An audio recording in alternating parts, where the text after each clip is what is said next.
പ്രിയപ്പെട്ടവരെ, സ്നേഹത്തോടെ പരിചരിക്കുന്ന എല്ലാവർക്കും സ്വാഗതം. നിങ്ങളുടെ കരുതല് ശരിക്കും പറഞ്ഞാൽ വളരെ വലുതാണ്.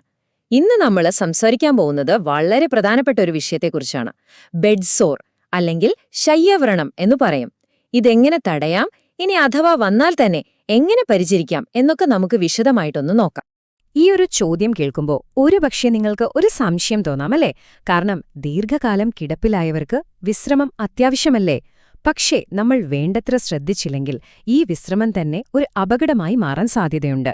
അതെ, ബെഡ് സോറിലേക്ക് നയിച്ചേക്കാം. അപ്പം നമുക്കിതിനെക്കുറിച്ച് കുറച്ചുകൂടി ആഴത്തിൽ മനസ്സിലാക്കാം. അപ്പോ എന്താണ് ശരിക്കും ഈ ബെഡ് സോർ?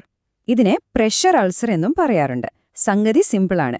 ദീർഘനേരം ഒരേ പൊസിഷനിൽ കിടക്കുമ്പോൾ ശരീരത്തിന്റെ ഭാരം മുഴുവൻ കുറച്ച് ഭാഗങ്ങളിൽ മാത്രമായി വരും. ഈ ഒരു പ്രഷർ കാരണം അവിടെയുള്ള രക്തയോട്ടം കുറയും. അങ്ങനെ വരുമ്പോൾ അവിടുത്തെ ചർമ്മവും അതിനടിയിലുള്ള കോശങ്ങളുമൊക്കെ നശിച്ചു തുടങ്ങും. ഇതാണ് സത്യത്തിൽ ഒരു മുറിവായി, അതായത് ബെഡ് സോറായി മാറുന്നത്. ഈ ബെഡ് സോറുകൾക്ക് വരാൻ സാധ്യതയുള്ള ചില പ്രത്യേക സ്ഥലങ്ങളുണ്ട്. സാധാരണയായി എല്ലുകൾ ചർമ്മത്തോട് വളരെ അടുത്തുവരുന്ന ഭാഗങ്ങളിലാണ് ഇത് കൂടുതൽ കാണുന്നത്. ഉദാഹരണത്തിന് നടുവിന്റെ ഏറ്റവും താഴ്ഭാഗം, ഉപ്പൂറ്റി, കണങ്കാലുകൾ, ഇടുപ്പ്, കൈമുട്ടുകൾ, തോളിന്റെ ഭാഗം, പിന്നെ തലയുടെ പിൻഭാഗം. ഈ സ്ഥലങ്ങളൊക്കെ ദിവസവും നമ്മൾ വളരെ ശ്രദ്ധയോടെ പരിശോധിക്കേണ്ടത് അത്യാവശ്യമാണ്. ശരി, ഇനി നമ്മൾ ഈ വിഷയത്തിന്റെ ഏറ്റവും പ്രധാനപ്പെട്ട ഒരു ഭാഗത്തേക്കാണ് കടക്കുന്നത്. ഒരു ബെഡ് സോർ ഗുരുതരമാവുന്നതിന് മുൻപ് അതിന്റെ ആദ്യത്തെ ലക്ഷണങ്ങൾ എങ്ങനെ നമുക്ക് തിരിച്ചറിയാൻ പറ്റും? പിന്നെ ഇതിന്റെ അപകടഘട്ടങ്ങൾ ഏതൊക്കെയാണ്? നമുക്ക് നോക്കാം. ഈ പറയുന്ന ലക്ഷണങ്ങൾ നിങ്ങൾ ഒരിക്കലും അവഗണിക്കരുത്. ചർമ്മത്തിൽ ഒരു ചുവന്ന പാട് കാണുന്നു. നമ്മൾ അവിടെ വിരൽ വെച്ച് അമർത്തിയിട്ടെടുക്കുമ്പോഴും ആ ചുവപ്പു നിറം മാറുന്നില്ലെങ്കിൽ ഉറപ്പിച്ചോളൂ, അത് ബെഡ് സോറിന്റെ ആദ്യ ലക്ഷണമാണ്. അതോടൊപ്പം വേദന, ആ ഭാഗത്തൊരു ചൂട്, നീലനിറം, ചെറിയ കുമിളകൾ അല്ലെങ്കിൽ ഒരു ദുർഗന്ധം, ഇതൊക്കെ അപകടസൂചനകളാണ്. ഈ ഒരു ഘട്ടത്തിൽ തന്നെ നമ്മൾ ശ്രദ്ധിച്ചാൽ ഒരു വലിയ അപകടം നമുക്ക് ഒഴിവാക്കാൻ പറ്റും.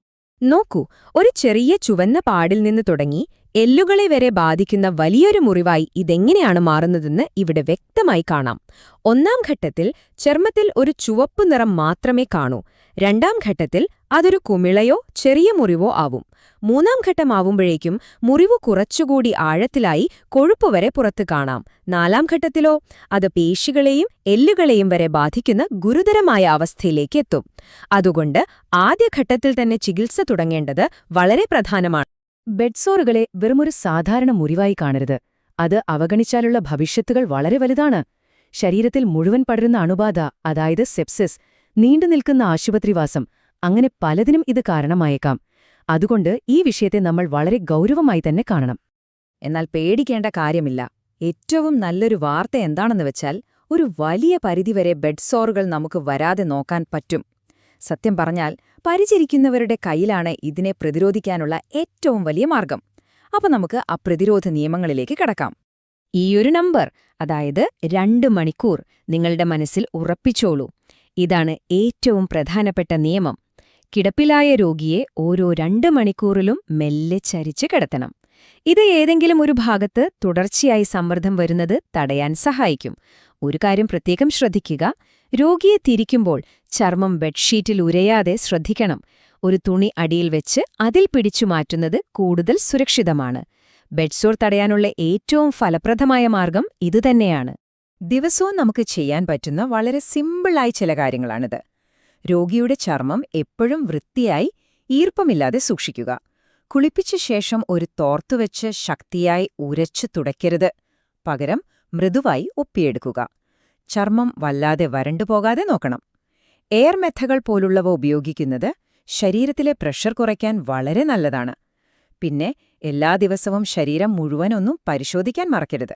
പുറത്തുനിന്നുള്ള പരിചരണം പോലെ തന്നെ വളരെ പ്രധാനമാണ് അകത്തുനിന്നുള്ള പോഷണവും, അല്ലേ? മുറിവുകൾ ഉണങ്ങാനും ചർമ്മത്തിന്റെ ആരോഗ്യം നിലനിർത്താനും നല്ല ഭക്ഷണം അത്യാവശ്യമാണ്.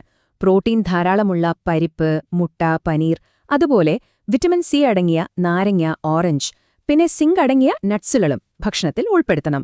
കൂട്ടത്തിലെ ഏറ്റവും പ്രധാനം ധാരാളം വെള്ളം കുടിക്കാൻ കൊടുക്കുക എന്നതാണ്. ശരി, നമ്മൾ ഇത്രയൊക്കെ ശ്രദ്ധിച്ചിട്ടും ഒരു ബെഡ് സോർ വന്നുപോയാൽ പിന്നെ എന്തു ചെയ്യും? ശരിയായ രീതിയിൽ അതിനെ എങ്ങനെ പരിചരിക്കാം? അടുത്തതായി നമുക്ക് അതാണ് ചർച്ച ചെയ്യാനുള്ളത്. എന്തൊക്കെയാണ് ചെയ്യേണ്ടത്, എന്തൊക്കെയാണ് ഒരു കാരണവശാലും ചെയ്യാൻ പാടില്ലാത്തത് എന്ന് നമുക്ക് വ്യക്തമായി മനസ്സിലാക്കാം. രോഗിയെ എപ്പോഴും ശ്രദ്ധയോടെ മാത്രം ചരിച്ചു കിടത്തുക. ബെഡ്ഷീറ്റിലെ ചെറിയ ചുളിവുകൾ പോലും ചിലപ്പോൾ മുറിവുണ്ടാക്കാം, അതുകൊണ്ട് അത് നന്നായി നിവർത്തി വിരിക്കുക. ഏറ്റവും പ്രധാനപ്പെട്ട കാര്യം, ചുവന്ന പാടുകൾ കാണുന്നിടത്ത് ഒരിക്കലും മസാജ് ചെയ്യരുത്. അത് ഗുണത്തെക്കാളേറെ ദോഷം ചെയ്യും. അതുപോലെ ആഴത്തിലുള്ള മുറിവുകൾ കണ്ടാൽ സ്വയം ചികിത്സിക്കാൻ നിൽക്കാതെ തീർച്ചയായും ഡോക്ടറെ സമീപിക്കുക. ഇനി പറയുന്ന ലക്ഷണങ്ങൾ കണ്ടാൽ ഒരു നിമിഷം പോലും വൈകരുത്. ഉടനടി ഡോക്ടറുടെ സഹായം തേടണം. മുറിവ് വലുതാവുകയോ അതിൽ നിന്ന് പഴുപ്പ് വരികയോ ദുർഗന്ധമുണ്ടാവുകയോ അതോടൊപ്പം രോഗിക്ക് പനി വരികയോ ചെയ്താൽ അത് അണുബാധയുടെ ലക്ഷണമാണ്. മുറിവിൽ കറുത്ത നിറം കാണുന്നുണ്ടെങ്കിൽ അതിനർത്ഥം അവിടുത്തെ കോശങ്ങൾ നശിച്ചുപോയി എന്നാണ്. ഇത്തരം സാഹചര്യങ്ങളിൽ വൈദ്യസഹായം അത്യാവശ്യമാണ്. അപ്പൊ നമ്മൾ ഇതുവരെ സംസാരിച്ച കാര്യങ്ങളെല്ലാം ഒന്ന് ഓർത്തെടുക്കാം, അല്ലേ? ഒരു കർമ്മ പദ്ധതി പോലെ നമുക്കിത് മനസ്സിൽ ഉറപ്പിക്കാം. കാരണം പരിചരിക്കുന്ന ഒരാളെന്ന നിലയിൽ നിങ്ങളുടെ പങ്ക് അത്രമാത്രം വലുതാണ്. നമുക്ക് പ്രധാനപ്പെട്ട കാര്യങ്ങൾ ഒന്നുകൂടി നോക്കാം. ഇതിൽ നിന്നുള്ള പ്രധാന സന്ദേശം ഇതാണ്: ബെഡ് സോറുകൾ തടയാനുള്ള ഏറ്റവും വലിയ ശക്തി നിങ്ങളുടെ കൈകളിലാണ്. കൃത്യസമയത്ത് രോഗിയെ ചരിച്ചു കിടത്തുക, ചർമ്മം വൃത്തിയായും ഈർപ്പമില്ലാതെയും സൂക്ഷിക്കുക, നല്ല ഭക്ഷണം നൽകുക, പിന്നെ ആവശ്യമെങ്കിൽ ഒട്ടും വൈകാതെ ഡോക്ടറെ കാണിക്കുക. ഈ 4 കാര്യങ്ങൾ ശ്രദ്ധിച്ചാൽ ഒരു വലിയ വിപത്തിൽ നിന്ന് നിങ്ങളുടെ പ്രിയപ്പെട്ടവരെ നമുക്ക് രക്ഷിക്കാം. അതുകൊണ്ട് ഈയൊരു വാചകം എപ്പോഴും നിങ്ങളുടെ ഓർമ്മയിലുണ്ടാവണം. രോഗലക്ഷണങ്ങൾ എത്രയും നേരത്തെ നമ്മൾ തിരിച്ചറിയുന്നോ അത്രയും എളുപ്പത്തിൽ നമുക്ക് അവരുടെ ജീവനും ചർമ്മവും ഒരുപോലെ സംരക്ഷിക്കാൻ കഴിയും. നിങ്ങളുടെ ഓരോ നിമിഷത്തെയും ശ്രദ്ധയും പരിചരണവുമാണ് അവരുടെ ഏറ്റവും വലിയ കവചം.